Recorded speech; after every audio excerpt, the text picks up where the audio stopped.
Cody Eubanks. What's up, dude? Man? Thank you for being back in the freaking podcast, brother. You're a freaking maniac, dude.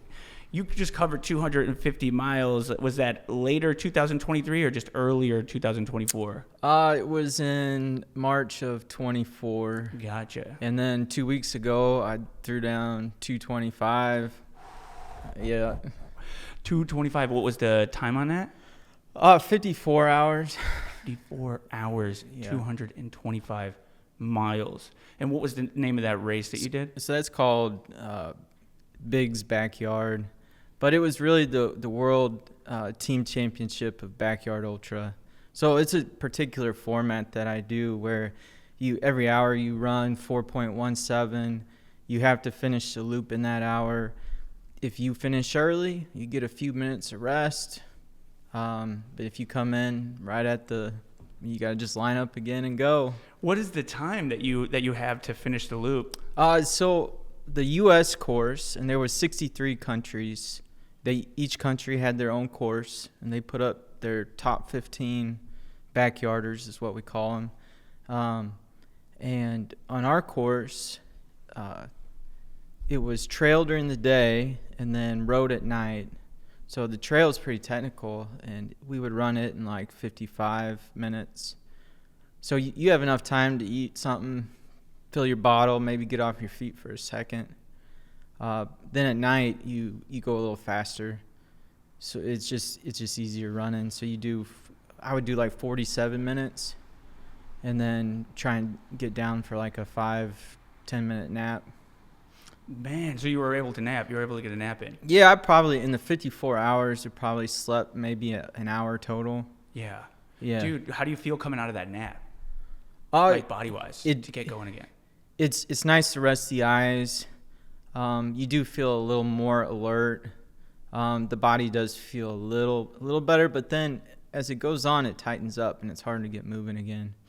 My God, dude, that is freaking incredible. Yeah, it's kind of nuts. Yeah. So, dude, and the reason I asked like how it is to get back going, because, dude, so the official distance that I covered in 48 hours. So I really should. In retrospect, in hindsight, I should have just said I'm going to go 48 hours and I'm going to try to cover 200 miles in that time. You had mentioned, like, dude, you need more time than that on your first attempt. Well, not only that, but when you did your run, it was hotter than heck outside. It was hotter than fuck. It was like 93 degrees at one point. Yeah. Two of the days and no cloud coverage, no wind, right out in the country. Yeah. Just straight. And if you had waited like 3 days, it would have been perfect. Literally. Oh my God, I'll puke in my mouth right now. I'll puke in my mouth. Because that's exactly right, man. We were doing everything to keep my heart rate under. Because I wasn't, for the full 48 hours, dude, I had planned this out because I was thinking about like what an ultra backyard would be like. I've never done one, but I was like, you would think if you can get a mile under a certain time, right, then you take a rest in like with what time you have left. So I was like, so it's not important to like rest every 30 minutes and then cover what you can. It's more important to take frequent, short, or really short. That was just my theory. So that's what I went with, and it was basically every roughly 15 to 30 minutes, but roughly every mile and a half, it would be about 120 seconds where I'd go back to the car. I would get nutrition. I had a crew because we were going point to point, so it wasn't a loop. So everything had to move with me. Any case, long story short, to keep my heart rate under, we were trying to keep my heart rate on 140 during the day because it just was impossible. And dude, just moving every inch was a battle during that heat, bro. Because it was like, just the heat was intense, man. And it was just burning me alive. So I was only able to stop every 120, every like 15 to 30 minutes, but I would only stop for 120 seconds max. But my body would it was just seizing up on me towards that end of that 120 seconds of not moving. Yeah, that's wild. It's just incredible fucking shit, dude. So anyways, back to this. I want to know, so dude, what was your prep for 150 miles on that, or for that 250 miles and 58 earlier here in March? What was the prep for that? And yeah, go ahead. So that was a qualifying race for Bigs, and I had run the Bigs team championship 2 years ago, and it was my goal to get back. And so in order to get back, you had to either win a qualifying race or you had to have one of the higher numbers on the at-large list. So if, you know, let's see, I eventually got into bigs this year off the at-large list. I was like 4th alternate, and I worked my way up as people ahead of me either won qualifying races or we had a couple runners bow out. So what's the at-large list? So like 59, it was my previous best. That's how long I lasted. And so in the U.S., to fill the 15 spots, there was like 7 qualifying races. If you won that race, you won a ticket in. You're in. Okay? But then with those other, 8 slots that were left, people in the United States who had the longest races in the last 2 years would get in. So like Harvey Lewis, he had a 108, so he's in. You have several people in the 70s that were ahead of me into the 60s. But one of the teammates who had won a qualifying race broke his foot, and that's how I got in. So I was the next person in line. So when I ran that qualifying race in March, Super Dave beat me. We ran just me and him around Queeny Park for over it was, I think, exactly 24 hours, just the two of us fighting for that spot to get in. Dude. Yeah. That's right. Yeah. Oh my gosh. And then I timed out on 60. I couldn't go anymore. Dude. But so he got in automatically, but then my 59 eventually was enough. Yeah. Dude, that is crazy. So I tell people this, and they lose their fucking minds because they have no idea what this even means, you know? But I tell because I'm like, dude, I said, this motherfucker, he covered 250 miles in 58 hours. Was it 60 hours? What was it? 59 hours is what I got credit for. Okay, 59 hours. Got you. Yeah. That's still freaking unbelievable. And I was like, the more crazy part about this is that you got second place in that race, dude. Yeah. That's insane. Dude, what happened in your mind? Because, like, I can only imagine, like, if you get 250 miles, you're a different human being. Like, I don't even really know exactly what you are, that you were placed here from Mars, I believe. Mutants in the human race, but in the best possible way. Dude, how did you manage, like, after like that, you were like, hey, dude, you're too beat to continue moving. Like, how did you deal with that in your mind? Oh, you're talking like the post, you covered that. Were you like, I'm happy that I was able to accomplish an incredible goal or an incredible distance in an incredible amount of time? Or were you like, fuck, I'm going to kill that guy? No, you actually build a bond right. with your competitors. And so, which is really cool because Dave would be like the first person to message me if he heard that maybe somebody was dropping out or something, because he wanted me to be back at bigs. Like, I like that. You know, we're competitors and we want to beat each other, but we also there's a camaraderie that's built up between you. And it was funny in the race that we hardly talked at all. Mm-hmm. I think we knew from the get-go that it was just going to be me and him. And so, like, there was one point where we decided we were going to talk, like, in the 50-hour range, but I couldn't make words, and he was like, I can't listen anyways.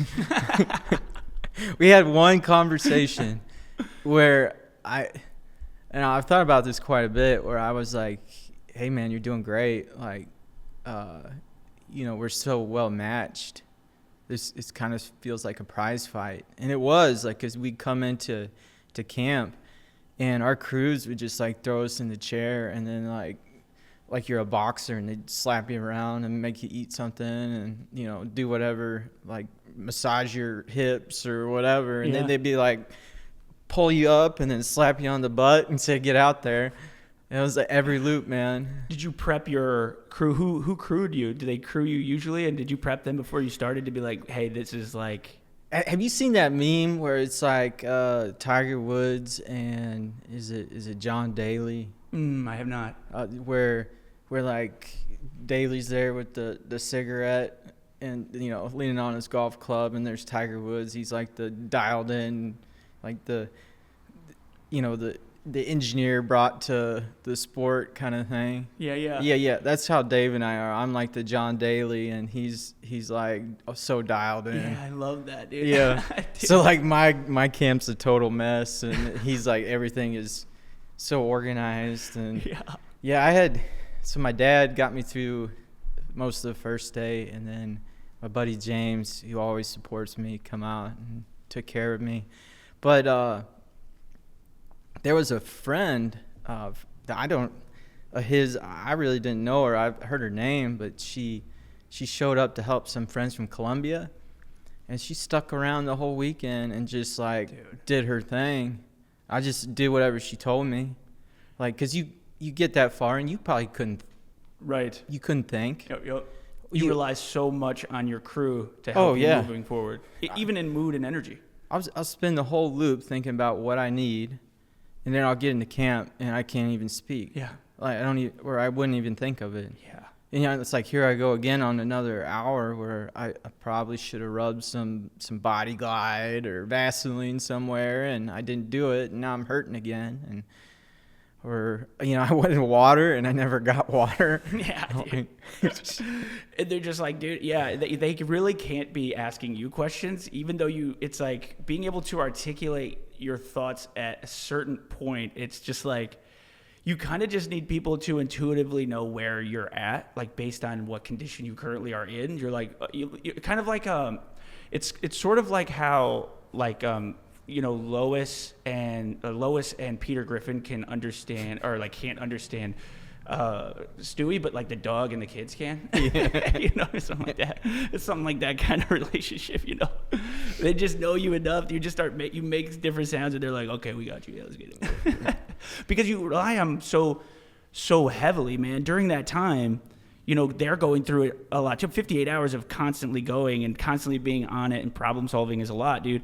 Did they ever get into a space where you maybe sensed that they were dealing with the endurance of the 250 miles? Oh yeah, you definitely get to a spot where you're questioning, like they're tired.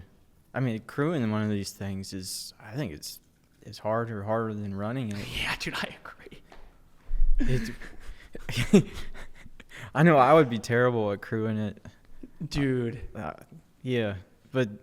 Yeah, they just know what to do, and sometimes it's like they get so tired that they can't focus either, and then it makes it difficult. But we wouldn't be able to do what we do without them. Right, that's 100% right. Yeah, the way that we crewed the podcast was going out soon for that. And for anybody who's jumping in and has been asking me about the podcast, because a lot of people have been asking me about that podcast, it's coming.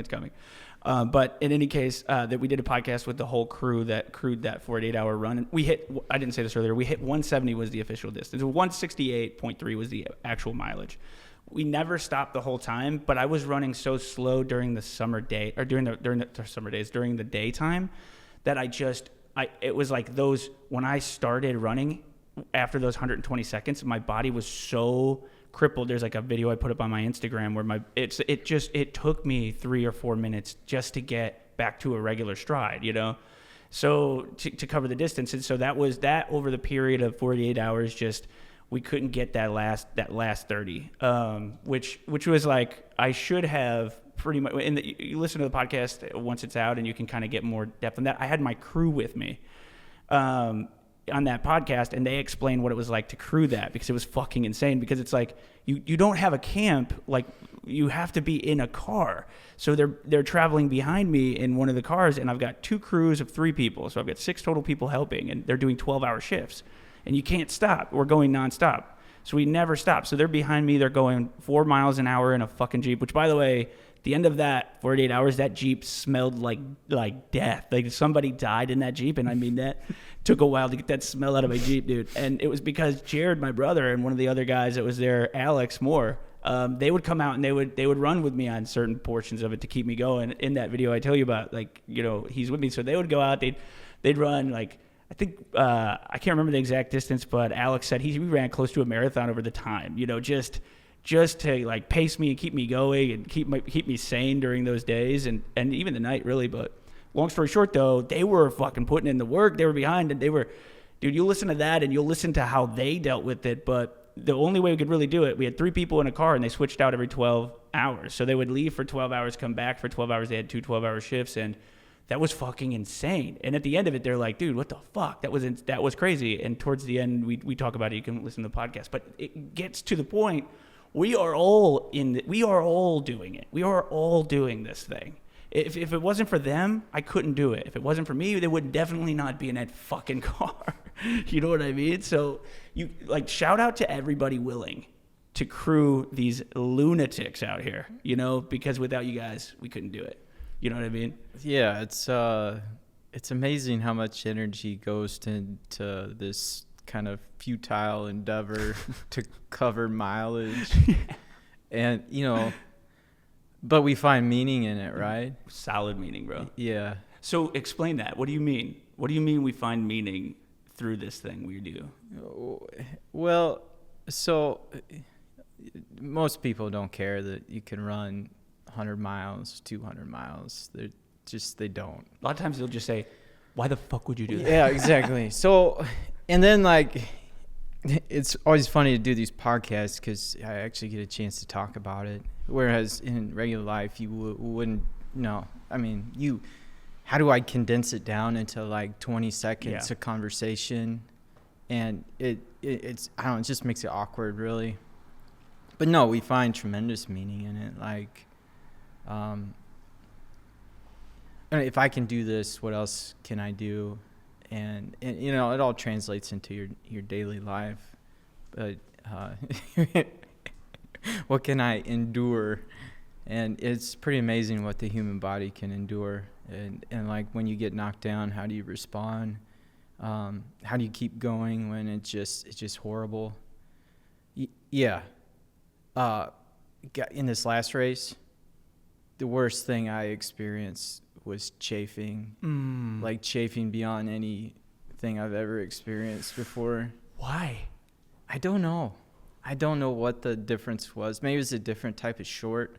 Like I used to wear these compression shorts and it would show off my parts and like I'm kind of a dad bod runner anyways, so I don't know, then the fancy pictures that like thousands of people see because of the profile of the race. So I was like, man, I'm just gonna wear like a typical running short with a liner, and maybe that had something to do with it. Yeah, dude. That's probably dude. You know, I don't know. Go ahead. It got to a point. I'm gonna tell this story. It's a hilarious story. Okay, so it got to a point where I was like, James, this is maybe hour 46 or something. Like, I'm not gonna be able to continue like this. We're gonna have to figure something out. And I was like, what if we take this KT tape and we just like line my growing area? Yeah. Dude, all right. Walking up into this, I was just about to say, dude, I had a video where I put this out, and this is like the only thing anyone remembers for the run. Yeah. I had bad chafing on my wiener. Yeah. It was on the wiener. Yeah. And so sorry for the young kids if you have young kids who are going to listen to the podcast, but what happens is pain for a long time. I didn't do 59 hours. Dude, it's a lot of pain. Did it work? Oh yeah, it was amazing. So yeah, we taped a little too much is what I'm going to say.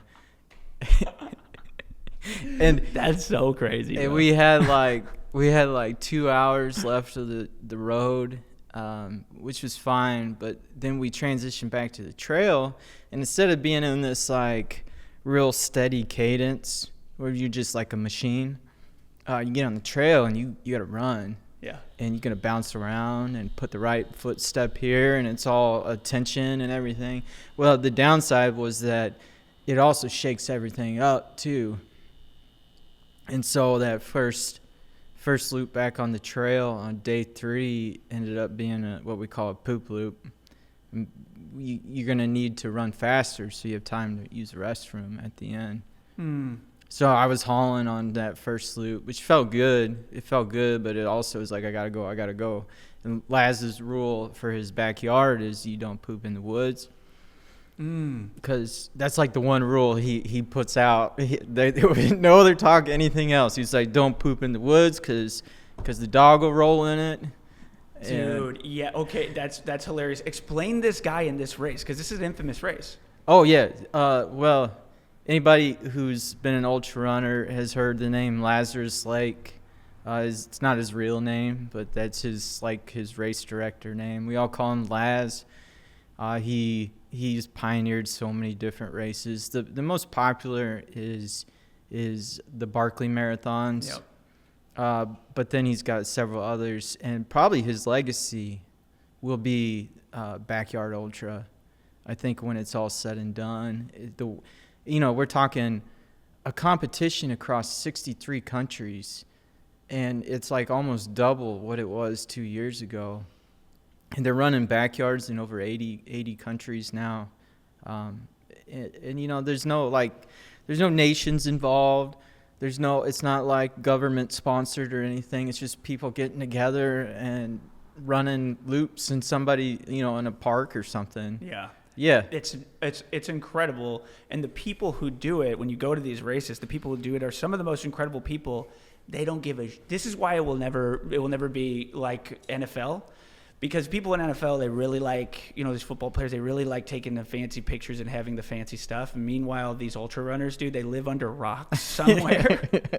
They don't want you to know about what they're doing. They don't give a shit. And they when they go out running, they're usually, when I ran, the last year we did you've done this one before, and you hold the record still. And dude, listen, I'm gonna get you, man. I'm gonna get you. You probably would beat your own record now, but I think you hold the record for the Lions Roar 24-hour. You did 125 miles in under 24 hours. You think you could beat that now? I could probably beat it, yeah. Yeah, you could definitely do it. Yeah, with what you've fucking done. Come on. Well, it's interesting how the years go by, you build a stronger base. Yeah. And I don't speed train, but I still can run fast, which is pretty cool. It is different. You told me this. So, okay, I last year I did that. I did 117.5. I didn't really pay attention to anybody. I got first place in that race. I was actually training, if you remember when we talked, because I asked you for your advice on the 48-hour run to try to attempt the 200.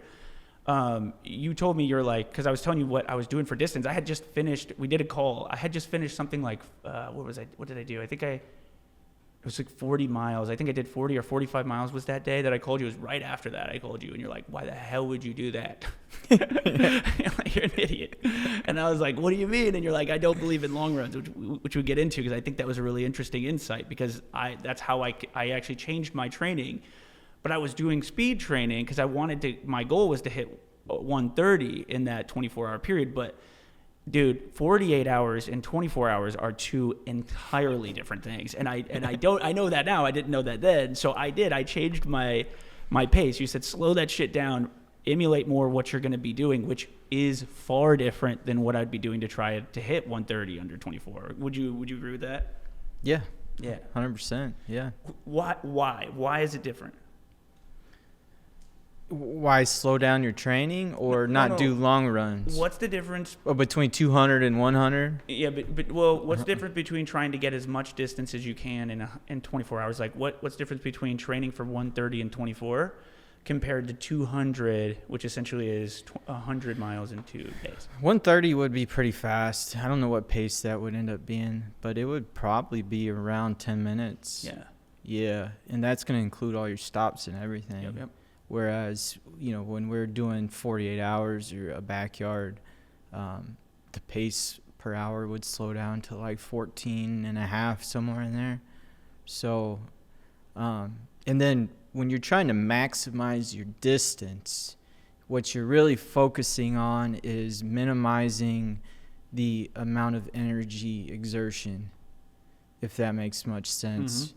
So any little thing from trying to pick up something in camp to like when I talked about a poop loop earlier. A poop loop was a big deal because you had to run faster.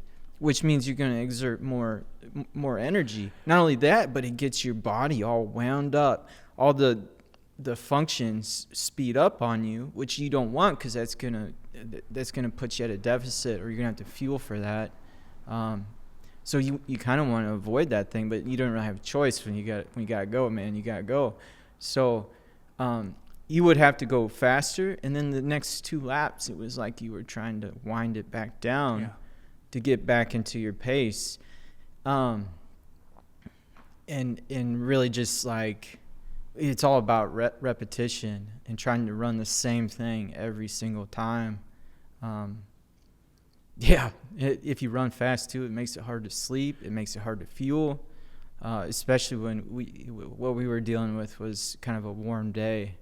So, I mean, the heat, like the sun monster, man. Sun monster. It will eat you up. Oh, dude, it's hard. Do you ever get like mad at the sun? No. Do you ever have like an emotion, like if the sun was a person, you'd fucking hit him in the jaw?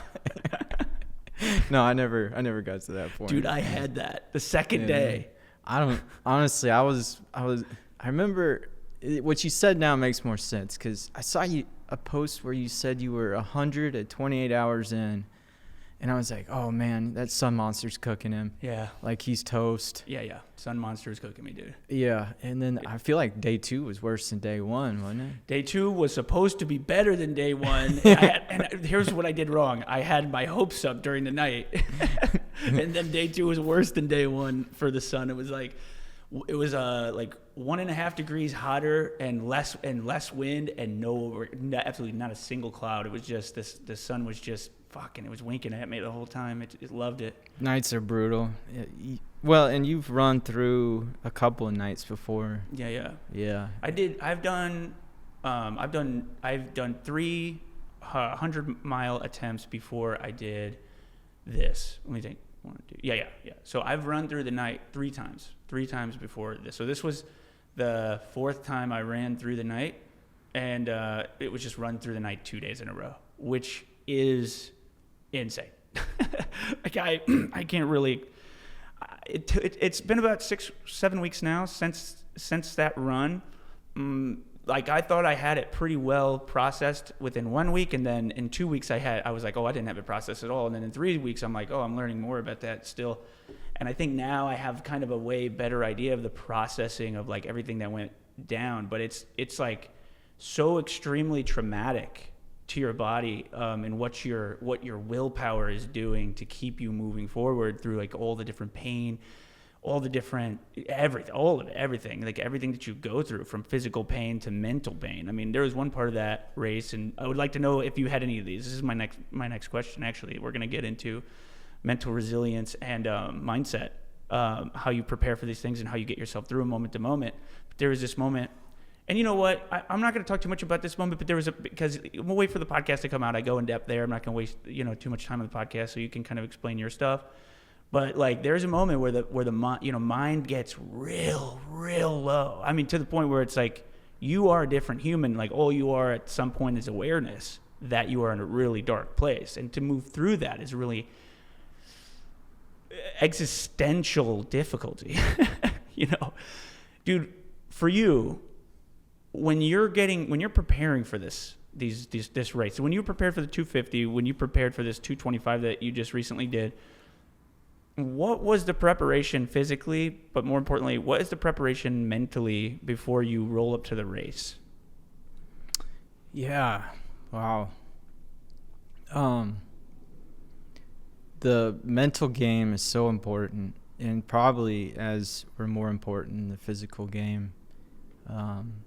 And I got to tell you, man, I've struggled mentally this year and I've had monster runs, but it has been a battle. Like I DNF'd my first race, like legit DNF this year because it just wasn't fun, and I wanted to go eat tacos with my family. No, that's real. Yeah. So what do you mean you've been struggling mentally? What do you mean? Just questioning, like this is my 5th season, and just questioning, why am I still doing this? It's a good question. Yeah. And as the races get longer, it gets harder because you put yourself in such a bad place by the end of it. Like, I mean, I got to have basically handicapped at the end of the race. Like, I got to have people walk me to vehicles and load me in the car. And how many times in a year can you go through that? And then to go through all that and not win, like, I kind of thought I might not win a race all year long, and put myself in such a bad place, physically and mentally. And it takes time to process the mental on the back end, right? And then to get ready for it, it's all about how much you want it. I think after I ran 250, one of the first things I said to James was, I don't ever want to do that again. That's a proper response to like reaction to what you did. And then that's proper. And then like a week later, I'm pretty sure I signed up for another one. Yeah. That's just how it goes. That's just how it goes. Yeah. Why do you think that happens? Why do you think it's like right after you're just destroyed mentally, physically? I was in a wheelchair. I only did 170 miles in 48 hours. Dude. Well, we're different creatures. And not that we're like better or anything. We're built differently. And in like when I look at like the reason I am the way I am is like I got my dad's inability to sit still, and my mom's like mind, which is it never stops. Yeah. And so the only outlets that I've really found peace, like true peace, has been like physical exertion in the garden or endurance sports. And so, like, I don't even think a whole lot anymore on the build up to a race. Like, I used to struggle with that, and I would have trouble sleeping, and now I sleep like a baby before a race. But then the time after, like the few weeks after, when your body's recovering and like you don't feel like you have to do the normal routine of mileage, and they're actually some of the happiest times for me. Where I can eat whatever I want and not really worry about it too much. Yeah. It eventually catches up, and you got to get disciplined again. Yeah. Dude, you go from like wild discipline, like where people like are seriously think you're insane. I was buying shoes like every 2 weeks, and they know me now. I go in there, it's like, just get new shoes. And I had my wife pick up the shoes for me once, and she had talked to the owners over there at Runner's Niche in St. Louis. They're great people over there, great company. And any case, she said, Caitlin told her what I was doing. She's like, oh, you're Jordan's wife. You're a runner's widow, she said. A runner's widow, she said, because and Kate's like, what's that? And she's like, well, your husband's alive, but he's dead, but he's gone. Yeah. What is he doing? He's running. Because it's so much time.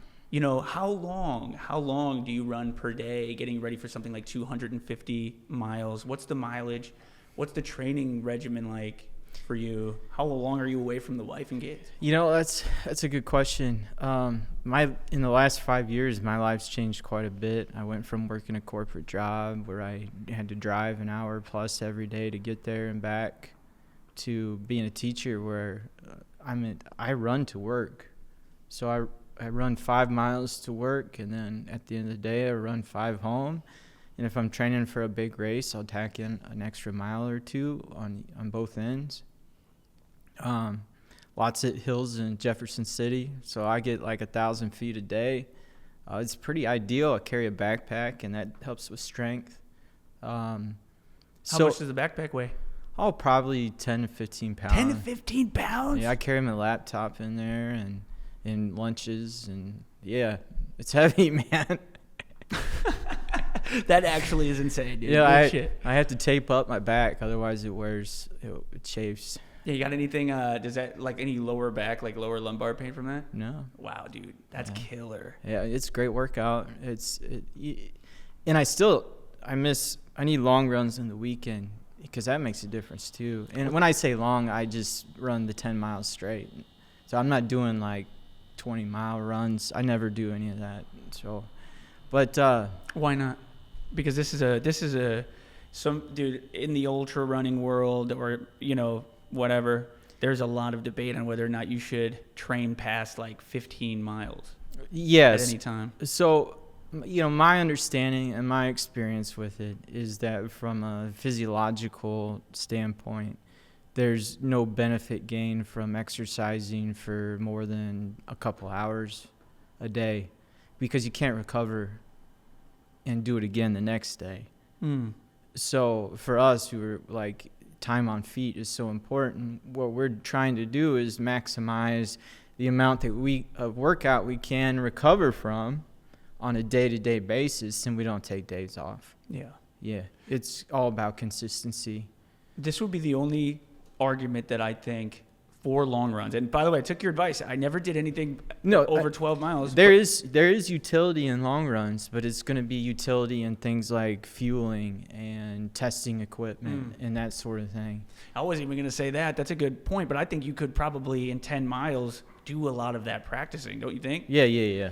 And I think anything past 15, I mean, you get plenty of practice in 15 miles for that kind of stuff. Equipment, you can try equipment out. And if you're trying equipment if you're running 10 miles every day in 2 5-minute bouts, I think you could probably get a lot of that. Dude, that kind of training. But my thought would be just this. This would just be my only thought. And I call this mental toughness training. So, and you can do this in multiple ways. You don't have to do distance. It's just time. So what I do, and I'm training Ironman right now and ultramarathon people right now, going for their first 100 or their second 100, and they're trying to beat a time. And, when I'm coaching these people, one big part of the training isn't even the physiology or the nutrition or that stuff, the technical skill part. It's like you could be a bigger, stronger, faster, more equipped, prepared quitter. Because the mind, you know what I'm saying? The mind, for 48 or 28, 24, 15, 6, whatever ultra you're doing, the mind will quit before the body. Yeah. I've reached a point where it's my body. It used to be the mind. And there was a time, but and I would do things to like trick my mind into keeping on. I'd like think about specific things or use music or books on tape or podcasts, and now I'm just hardcore. I don't do anything. I don't even know if I think anymore. Like, it's just a constant battle in my head about how to quit or whether to quit or how to continue. And it's like when I'm feeling good, I'm like, well, shoot, if I can get through this, then I can get to 72 or it's like, man, I'm not sure if I'm going to make it to 30 kind of thing. And then at some point in all those, like, that mental spinning around, I say, why don't you just focus on the lap you're doing right now and quit worrying about all this other crap. Like, just get through this one and then you'll line up again and do it again. Like, just think it's, do something else. No, dude, straight up. This is all, it goes on and on and on for 50 plus hours. And what's crazy about it is that I struggle more in hours like the first 50 miles than I do in the latter parts of the race. Why do you say that? Well, it's like, okay, if I get my tendonitis acts up in my hip, I'm like, man, is this going to hold on? Am I going to lay an egg today? Like with the world watching. Yeah, right. I'm like, and then I was, eventually something else starts hurting, and then you're like, forget about it. And you just keep going. You ever get in a place where, like, you are, or maybe you have a story about this, where, like, you could tell us the DNF story, where, like, what was the battle that you didn't win? Because, of course, we don't win every one of them. You ever get into that spot where it's so dark, there is no energy, that you do quit, or you do continue moving forward? And what did you find in your mind? What did you find to help you persist and move forward? Like, is there something special, or is it just, what is it? What is that tool that you use? Yeah, I don't know if there is in backyard. I feel like there's an appropriate way to end, and it's just when you can't go any further, and everything else is just. I know that I'm not gonna be happy with that. Yeah. I mean, I've had time left and not gone out before. Like we call it refuse to continue, or what they refer to as dying in the chair, and you don't die in the chair, you die on course.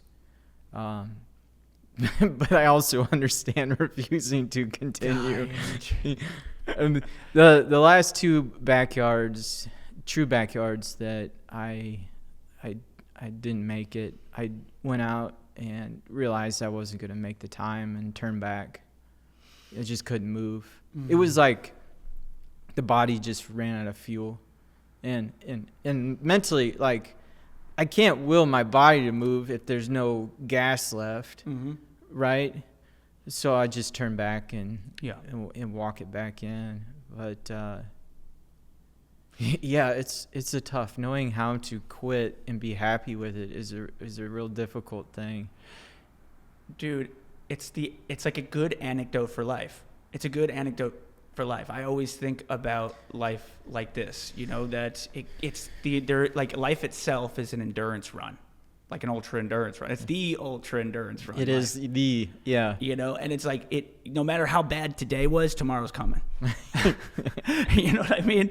No matter how bad today was, tomorrow's coming. No matter how good today was, tomorrow's coming. And life goes up and down, just like you have highs and lows in an ultra run.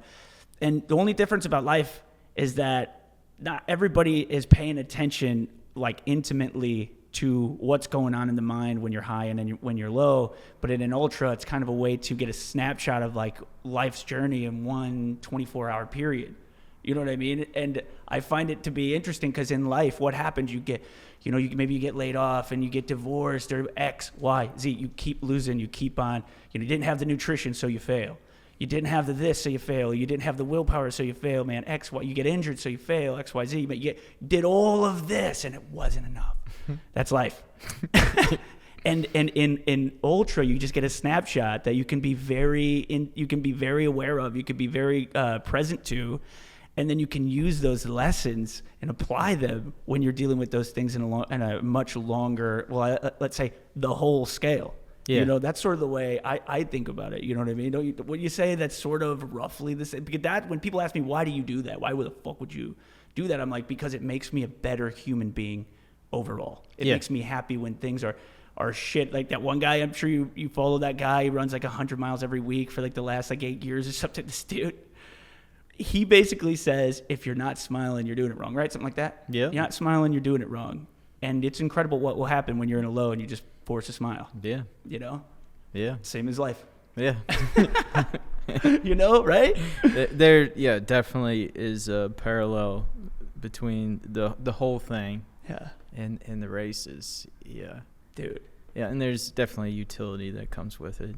But it's also like, man, it is so daggum hard. Yeah. And what you do to yourself, it's just, man, in usually unpleasant conditions. How do you keep forcing a smile? You get good at it, I guess. I don't know that I really think about it that much anymore, which is strange. It's strange. And like I said, I DNF'd my first race. I was even contemplating retiring from ultra running just a month ago. What was the cause of that DNF?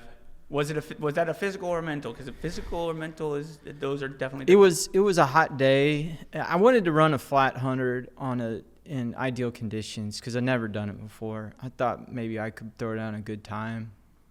And the day did not provide. I think it was the same day you were running. Was it really? I think it was your day too. That I was out there on this course, and it was just buggy and hot, and the air wasn't moving. And I got to 100K, and I had like a 3-hour lead Like, it was something ridiculous because I dropped the hammer early, and I just wasn't feeling good anymore. And I was like, man, Taco Owl's is just an hour away. And my family I was like, man, we could still make it. Dude.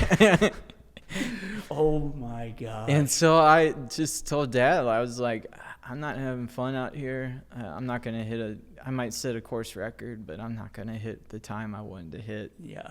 I was like, I'm okay with this. At that point, I wasn't on the U.S. team. This was Saturday. We went and had tacos. It was lovely. They were so good. And then I said my wife and I went out for a walk on Monday, and I was still pretty sore. And I was telling her, like, even if I get the call for Biggs, I think I'm done. I don't think I'm going to run it.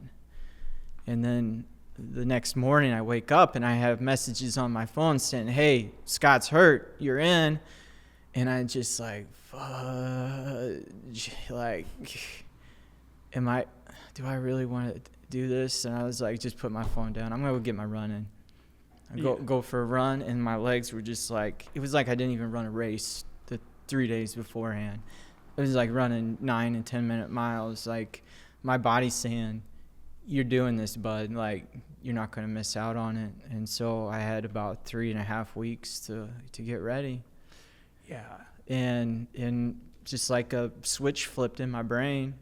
It's weird how that works. And then even during the race, I was thinking, this might be it for me. Like, one last, does it get any better than representing your country and your community and your people?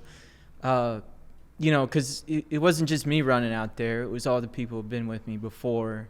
This is your last race you're talking about? Yeah. Like, when you're wearing USA, it's more than just you, right?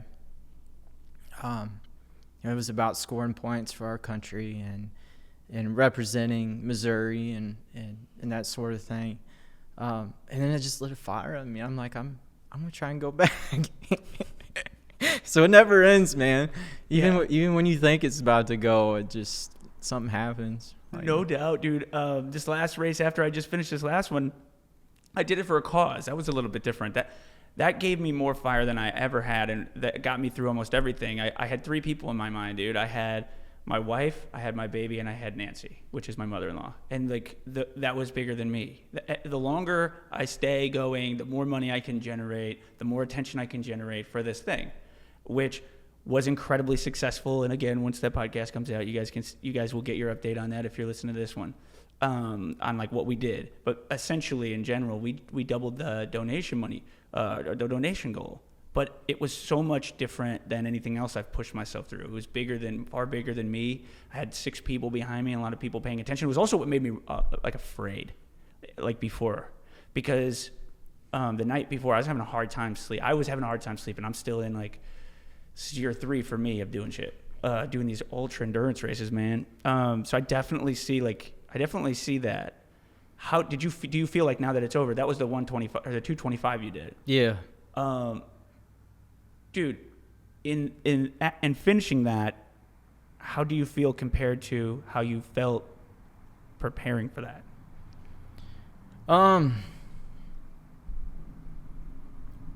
There is a lot of different feelings. When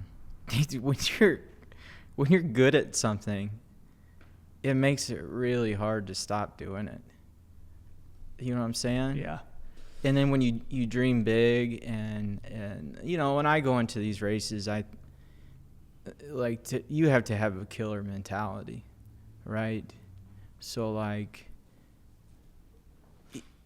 that mentality that I can win this, even if you probably can't, you still have to have it going in. Yeah.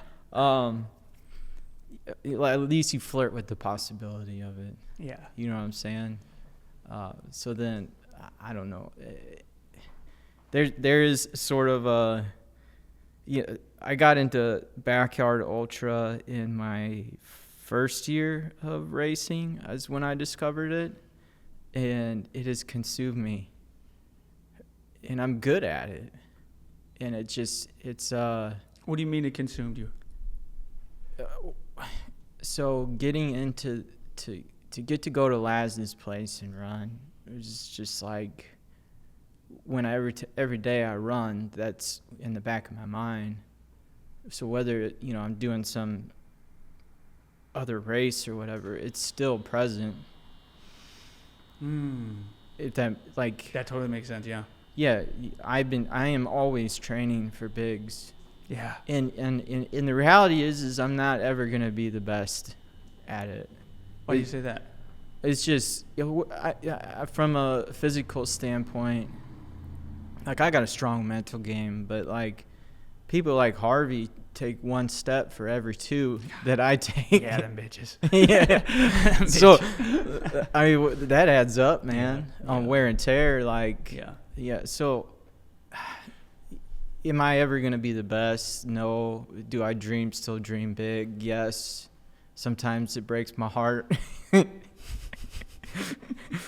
Yeah, the end result,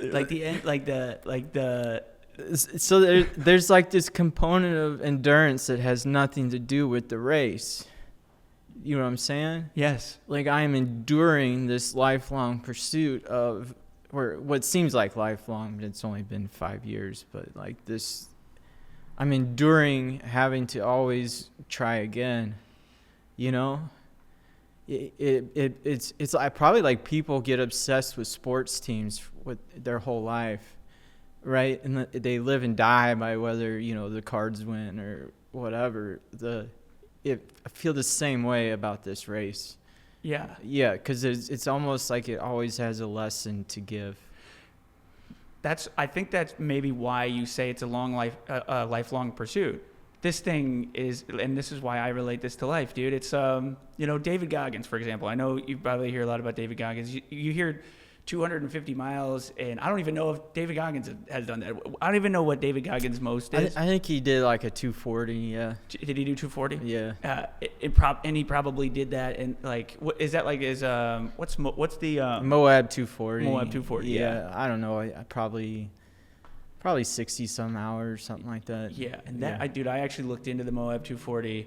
Oh no, the Badwater 100. I was looking into the Badwater 100. I really want to do that. I want to do that run. Because it's like the heat, we talk about the heat, and you can't use anything to bring the temperature down. Like, it's crazy. Like, you can't use something that cools you. You can put like a thing on. If you look at the rules, like they don't let you have like any cool. You can have like a ice pack on you or shit like that. You can't have that kind of stuff. So like you have to be out there in the heat, dealing with the heat. And you've got to be able to do that. In any case. He says this. He was on Chris Williams' podcast, the Modern Wisdom podcast, and he said this. There's a quote. He says, there is a lot of peace and suffering. Chris asked him, he says, hey, is there peace for you? It sounds like you're looking for something. You're running after something. It's like, is there ever this place that you're going to reach? David Goggins isn't the best ultra runner. He'll go out and do these ultra runs. He's not the best. He doesn't win all these races. It doesn't mean he's going to stop. He's going to go keep doing it. And he said there's a lot of peace in suffering. He says, is there peace for you? Is there ever peace? Well, the peace is in suffering, not after suffering. It's not suffering then peace. And I find it to be interesting. Did you make any sense out of that? Yeah, it makes perfect sense. Yeah, dude, what do you think? Why is that? What does that mean to you? When I talk about running, I almost sound like I'm tired. Does that come through? To me, it sounds like exactly what it should sound like. Yeah. But if somebody else that doesn't do this shit, they probably are like, oh, dude, he's beat up. No, there's definitely peace and suffering. Yeah. And like I said, with the way I'm built, that it's one of the few times I've ever actually found like true peace. And I don't know that it's what they call it, masochistic, or where you enjoy pain. I don't know that that's the case at all. Yeah. I am not like super into pain, even though I go to those places. It's not particularly enjoyable. Dude, if my wife tries to get a pimple on me, dude, I'm running away from her, dude. And she always goes, you can run these for 24 hours straight, but you can't handle a fucking pimple pop? I'm like, I don't like pain. Yeah. Sorry, I didn't mean to interrupt you. No, but the peace comes, I think, from And maybe it's the reason I like backyard so much, is that in giving something your best, there is a peace, and when you come away from it, knowing that you gave it everything you got, whether that's enough or not. And I think that's maybe why quitting is such a hot topic for me in particular, is because I know that if I don't quit properly, that I won't find that peace in the end. There's some. Sorry, just is perfect for this. This might sort of totally relate to this. Do you know who Tim Grover is? Mm-mm. Tim Grover was the personal trainer for Michael Jordan. So, and like Kobe Bryant, like this guy, he trains icons. He trains the best of the best, the one-of-ones. So this is out of his perspective. Like, if you want to be good, if you want to be the best that you can be, a killer. He calls them cleaners. In his book, Winning, he says he has these rules for winning, and they would, every one of them would relate. You would definitely resonate with these. But one of them is this. He says, and I've said this multiple times on the podcast for those of you who listen regularly, but he says the road to winning is hell, but if you quit, hell is where you stay. Yeah. Yeah. Yeah. What do you make of that? No, absolutely. You gotta live with it, man. Yeah. And I think, I don't know, that some of us, maybe that's why we're now, because we quit something early on, and we're still trying to get it back. Like, you gotta go back for redemption at some point. I quit my first ultra. It's still in my head, that moment. Right. That I chose to stop, and I could keep going. That was mental, the first one. Yeah. I chose to stop. I didn't have to stop. I chose to stop. I think of that. I thought about it for another year. I had 65 miles. It was a PR. I had 65 miles.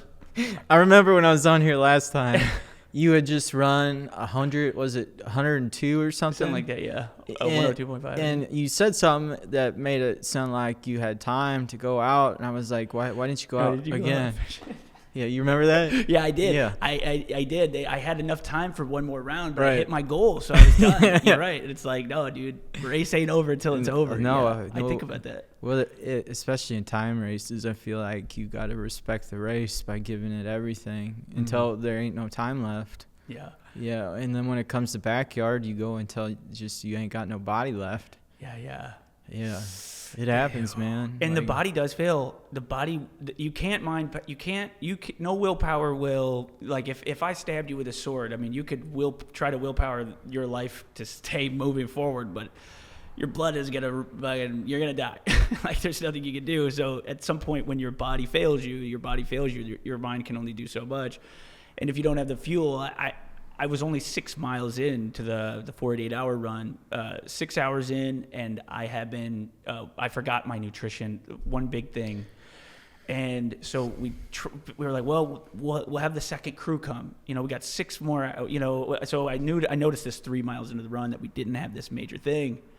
And I was like, oh no, this is what I've been training on. This is the thing. So like, okay, no, it's all good. We'll just make it happen. We've got calories in here, but it's all liquid calories basically to hit what we needed for whatever. Dude, 6 hours in, man.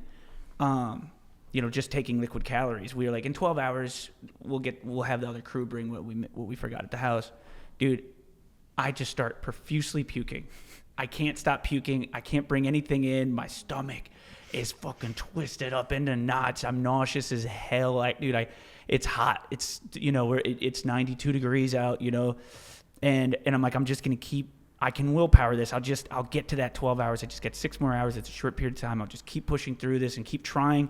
And hopefully little bits of this, of like what I bring in will like at least sustain me for another 6 hours. That was a worse mindset, by the way. And the thing is that none of my crew really understood what was going on. They were just like, sure, Jordan says this will work, so we'll do this.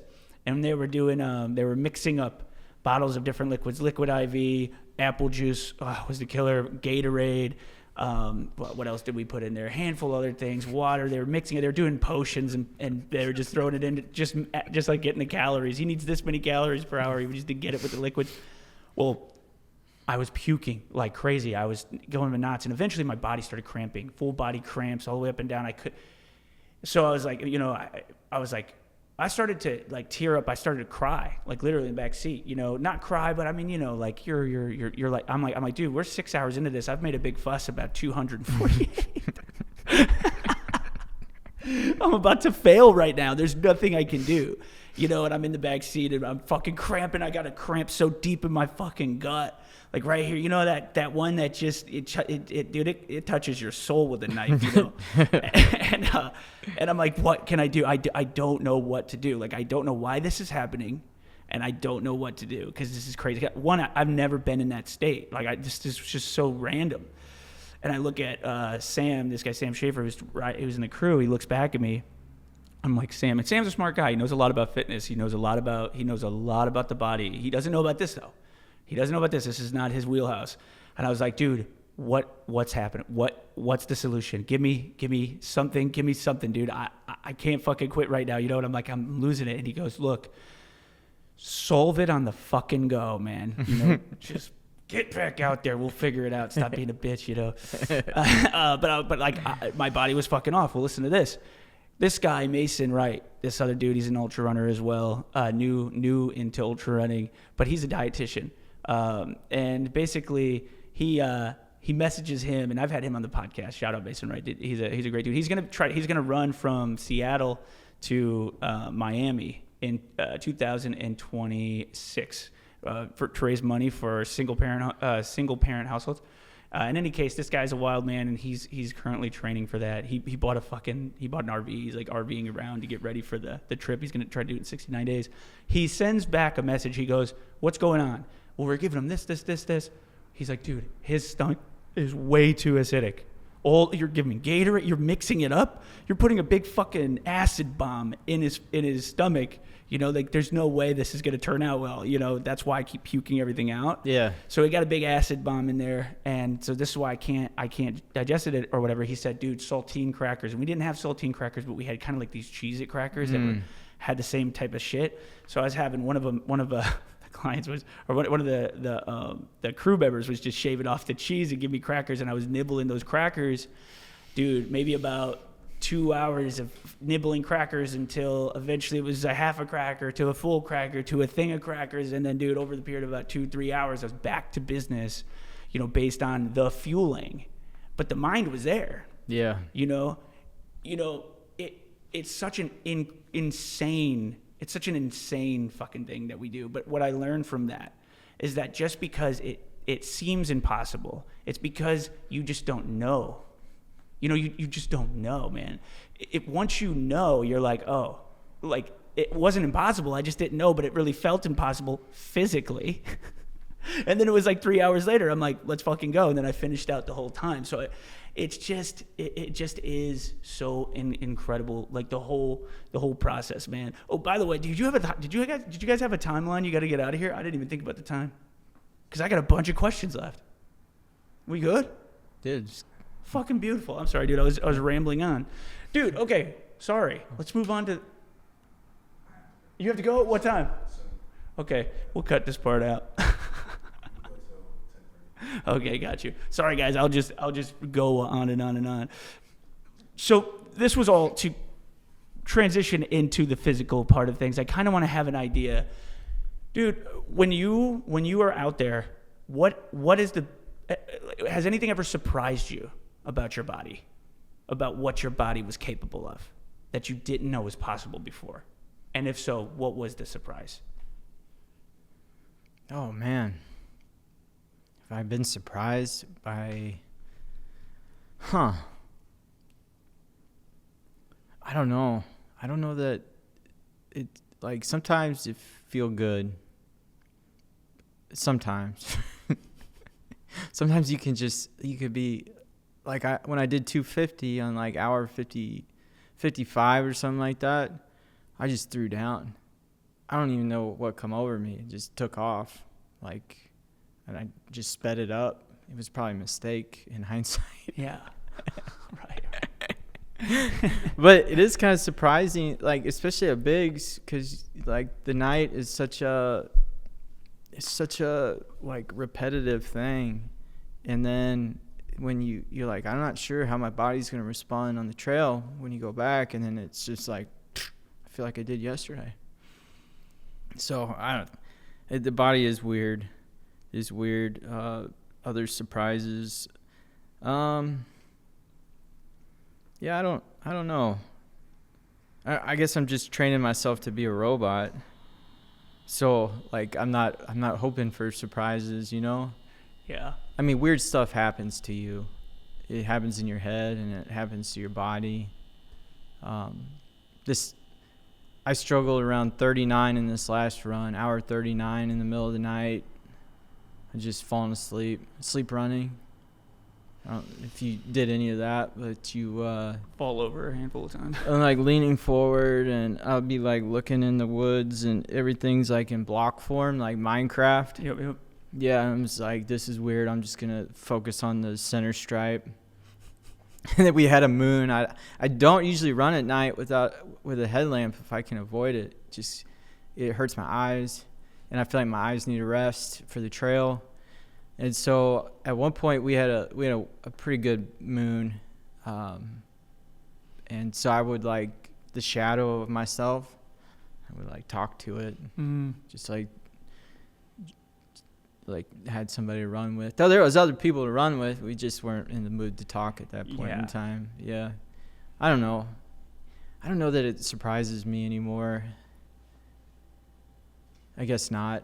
Why do you think that it's so empowering, let's say, to have somebody with you, even if it's your own shadow? I'm saying this seriously because I know exactly what you're talking about. Like when you get out there, at some point it gets so not lonely, but it's like there's this need to have like connection with somebody, but you don't really want to talk to them. Yeah, like a pacer's nice. You probably took full advantage of that, which you should. But Fully. I think we're still social creatures. I mean, I'm an introvert, man. I think of that. Running is one of the ways I recharge my batteries. Is like I need that time to myself. But I think that is a lot of time to yourself. It's a lot of time to yourself, dude. Well, and I teach 6th grade, so I was actually looking forward. I think the thing I was most looking forward to in the race was some peace and quiet. Yeah, for like 3 days of just, not hearing Mr. Eubanks every 20 seconds was pretty nice. Yeah. Do you ever feel like when you're done with the run, like you realize you're yelling at less people in traffic? You can be one with nature. Yeah, there's a certain chill that comes along with it. But man, when you run to work, and I hardly drive my car. Yeah, I see. Yeah, when I do drive my car, I'm like, I get so aggravated. Like, public service announcement. We need more roundabouts. Nothing makes me more angry than having to sit at a stoplight. Yeah, dude. I'm telling you, man. Dude, I know I know I need to go for a run when I start like kind of just feeling like I need to fucking punch the window, because of the stoplights. I start to think that the stoplights have gotten together, and are now like trying to, come against me in some kind of mutiny. They're like, look, you're not getting to work, bitch, and we're going to make sure. I'm like, are you serious, stoplights? What the heck did I ever do to you, man? I seriously think that. I'm like, dude, we talked about the sun. I kind of do this a lot now that I'm saying it out loud. I'll turn you into a human. I'll turn like the stoplights into a human and punch him right in the face in my mind. It makes me happier that way. Dude, oh my gosh. But like, when you're out there though, do you hallucinate, like actual hallucinations? And do they fuck with you a little bit? And there's any reason for why you think you have certain hallucinations? I think a lot of it's when you're just really sleepy. Then that maybe you're just dreaming. But I don't know. Some of the people that went really far, the speech that Scott Snell gave at the end of the U.S. race was hilarious. He was talking about it was like Happy Meals. all over the course. And man, his speech was the best. Like, can you imagine running for 88 hours straight and then having to make a speech at the end? Right after? Yeah. No. Oh God. And he's saying hi to his boys and his wife, and he was like, I can't wait to get home and like eat some chips watch a movie. Like I was like, this is the best speech ever. It really illustrates the type of people. Yeah. You know, like you're saying, dude, I quit doing that shit because like I'm going to Taco Bell with the family. Not Taco Bell, but Yeah. you're getting tacos with the family. I feel this. Like in my head, I'll be thinking, dude, we're gonna get sauce on the side. We're gonna like sit down and just have a nice time with my wife. That's all I think of for like the whole time. I'm like, when I'm done with this, my legs won't work. That's my excuse for doing nothing. We're gonna watch Netflix and we're gonna get sauce on the side. You know? Yeah, Something about that. A lot of that last race, all I could think about was, man, I could really go for a bucket of chicken and like a 6-pack of like Miller Lite bottles. Like, and it had to be that. Like, I don't know why, but what do you think it is that makes like ultra running people like that? I don't. You know what I mean? Do you think it has something to do with like you just see that we've normalized this just insanity, and it's a really weird place to be, like where like 100 or 200 miles is just, it's just something you do. It's something you do. Yeah. I don't know. It's a strange place to be. Yeah. And the only people who can understand it are the ones that do it. So, yeah. Dude, let me just tell you what kind of insight I feel like the last run gave me, dude. And then tell me if you've had this and give me a moment. And we have 10 minutes, and I have like 2 more questions I always ask at the end here, bud, because I'm interested in seeing. But dude, when you're out there, you have to be violently present. You're doing everything you can to keep your mind from thinking of anything else other than, and this is quite literal, your next step. And in doing that, you look up and you're like, I'm right here. I'm right here right now. Whatever this is. I'm feeling the pain in every single square inch of my body. I'm feeling like nauseous. I'm feeling the pain of the chafing, the pain of the boredom, the pain of the X, the Y, the Z. I don't want to have another fucking bite of food even though I know I have to. I don't want to drink another drink of water even though I know I have to. But you have to do it, and you have to find a way to overcome that and make it happen every time. And okay, so you're violently present. I call it violent presence. It's like every part of your will is to stay right here, right now. And in doing that, you start to see, in my mind, this is just what I'm saying, is that I don't think that there was this separation from what I am during that time, where it was like, I am not my body. I am not just my body. I am aware of my body, but I am something different. But I am everything. You know what I mean? Everything, this life force, whatever awareness is, consciousness, let's say. You could call consciousness awareness. Whatever is observing this thing that's happening right now isn't dealing with anything.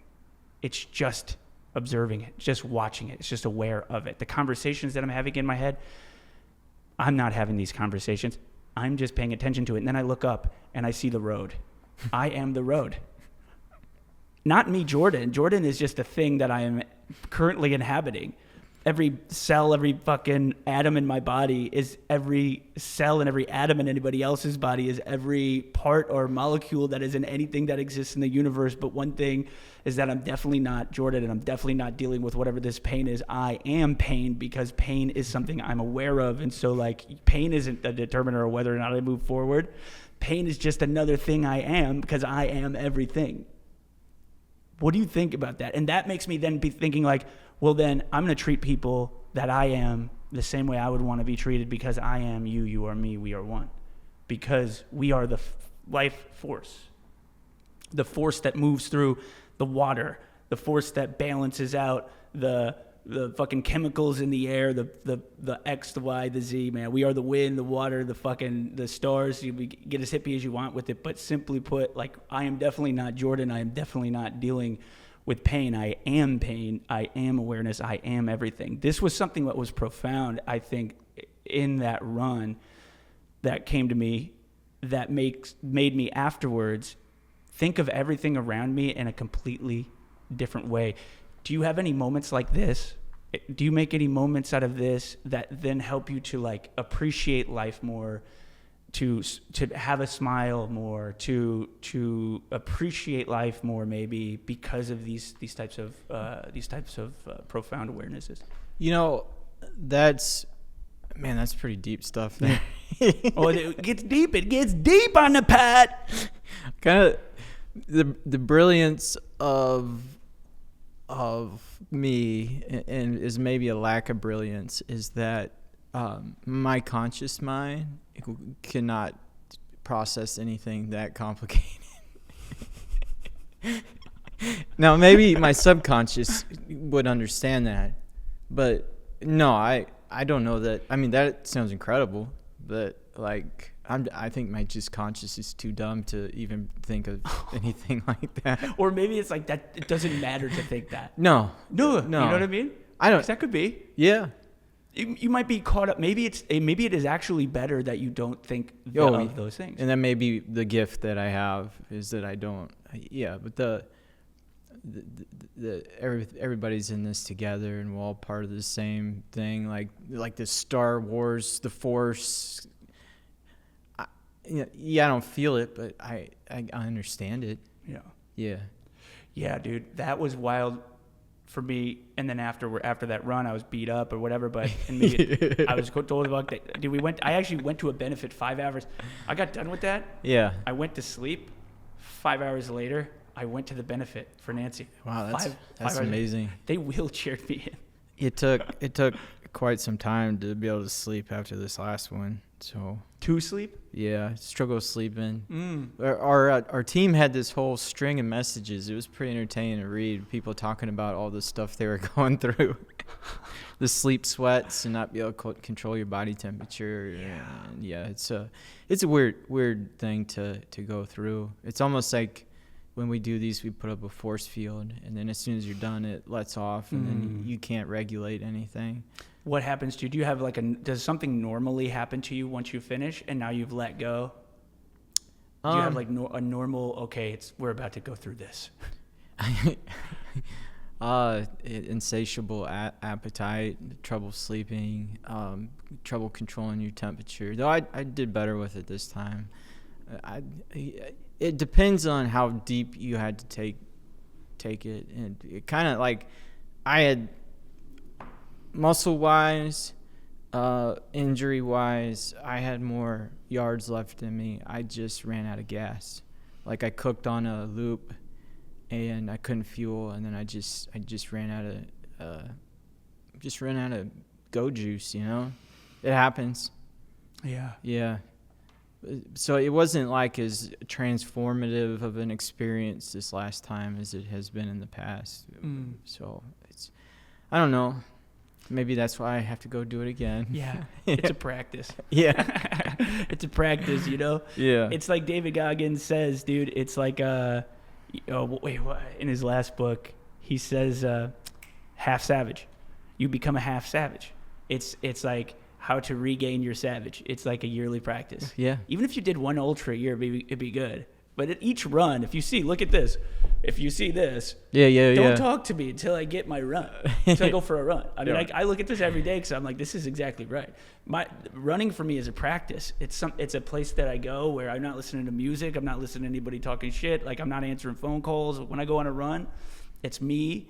It's everything around me. It's like I can be free for this hour. And after that first mile, I'm just really enjoying it. It's so good for my mind, my energy. People always ask me, how do you always stay positive and high energy, man? You're like on crack. You take cocaine? Like, I've got to be like it's something. And yes, I do, by the way. This is my cocaine. Goddamn. Like, this is my crutch for anybody. We all got our problems. Mine is rain energy. I'm just like shaking right now from that shit. But the run though is my real medicine, and I know when I haven't had my runs, and it's good because it's my time with me, you know, that no one else has any say over. No one gets a vote, and it's incredible. So I definitely know where you're coming from, and I know we got to get done here. We got to be out because our producer has to head out, and I don't want to keep you all day. I know you guys have a drive to get home after this monster truck run, dude. So 2 more for you. So that are quick, dude. What's next for you, man? What's the next big thing? What's the next big scary thing you're gonna go and attack? The next big scary thing. So overall, I want to get back in 2 years to the team competition. I'm gonna kind of get back to my roots. I'm gonna go run this one of my first ultra race. I'm gonna rerun it. So kind of start back at the beginning. Hell yeah. Yeah. And I think there's some utility. And I got to this place where I'm always doing long stuff. I'm going to do a few short races. Yeah. You know, and when I say short, I mean like 9 hours instead of, well, you know. Right. Right. Crazy enough, I totally get what you say. Yeah. One of my teammates wants to try and get a qualifier in for Bigs 26, or maybe he's doing for 25, but like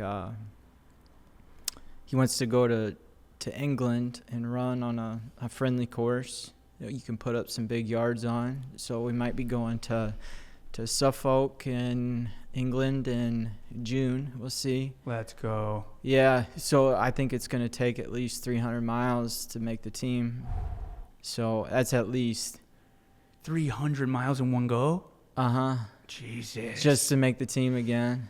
God, that's amazing. If this tells you anything about how the sport's grown, I qualified in 22 with a 30-hour run. Barely made it in 24 with a 59-hour run. It's going to take 72 plus. How many people do this thing? Well, it's like a group of us, but there's newbies and man, our rookies this year, they put up 70 plus yards. So like I'm barely hanging on. Yeah.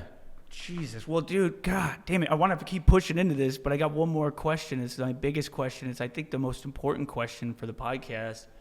But, dude, like, look, if you guys ever, like, look, before you leave, you got to tell me exactly what I need to do to be one of these freaking lunatics that gets into this. Because I want to be, that's like something that's a goal of mine. I'm like, I don't know exactly what it is I'm trying to do in terms of performance for ultra, but this seems like it's it. It's like, I'm not the fast guy who's going to be like at the Boston Marathon. You know, I don't even really have interest in training for that kind of thing. Like running as fast as I can. And, you know, it's like, I don't really want to only run. If I ran a marathon in 2 hours, I would be like, well, what about the rest of the run? You know what I mean? It would be great, but it's like, and it would be cool, but I'm like, what about the rest of the run? You cut off all the run fun. You know, so I'm like very much a longer distance guy. I love that shit, and it's insane what it takes to make it happen. I'm fascinated with it. Dude, you're a fucking fascinating guy. What you've accomplished is nothing short of fucking amazing.